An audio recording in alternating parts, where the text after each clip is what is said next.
Good evening and thank you for joining us. I'm Kandice Miller. Hashtags have become all too familiar for people who use social media such as Twitter.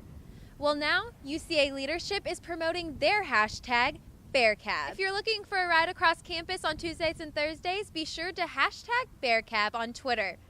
The Conway Food Truck Park is now open for business. Owner of Roadhog Barbecue, Vince Sherry, explains what he hopes the Conway community gets out of the new downtown addition. It's good food, and experience that there's just more than just restaurants, and there's mobile catering services and just good street food. Demas Gira showed up for opening day, and he thinks the park is bringing out people from different businesses from around Conway. I feel like it will bring more of a sense of community to downtown.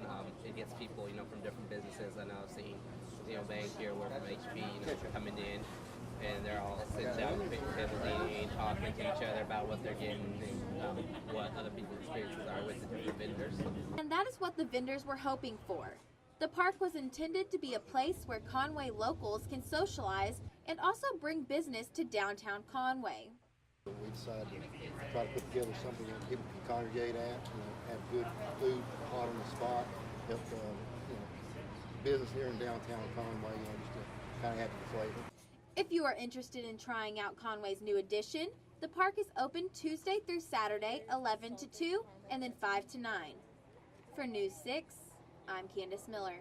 It is so cold out here, and it's mixed with sleet and rain right now, and people are rushing to get off of campus since campus is now closed. In a letter drafted by Arkansas U.S. Senator Tom Cotton, Republican senators warned Iran on Monday that President Barack Obama cannot negotiate a binding nuclear deal without congressional approval. That's a look at the national news. And in the state, a new bill could force parolees who commit violent felonies to go back to finish their original sentence. Dozens of people stood outside the state capitol to protest against a potential bill. The bill would allow private companies to take over the failing schools in public school districts.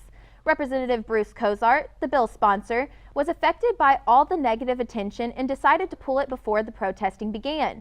Federal regulators approved alcohol last week. This means the novelty item could be on liquor store shelves this summer. This item does have its fair share of critics, and some states have already banned the product. But what exactly is alcohol?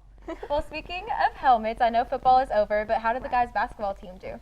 I didn't watch the Super Bowl either. I was out of town, and it completely slipped my mind. And I know that Katy Perry will not be singing at the basketball game tonight. She won't indeed. But we do have a lot of Greeks on campus. I'm Kandice Miller for Brittany Breeding, Flora Vulu, and all of us here at News 6. Thank you for joining us, and good night.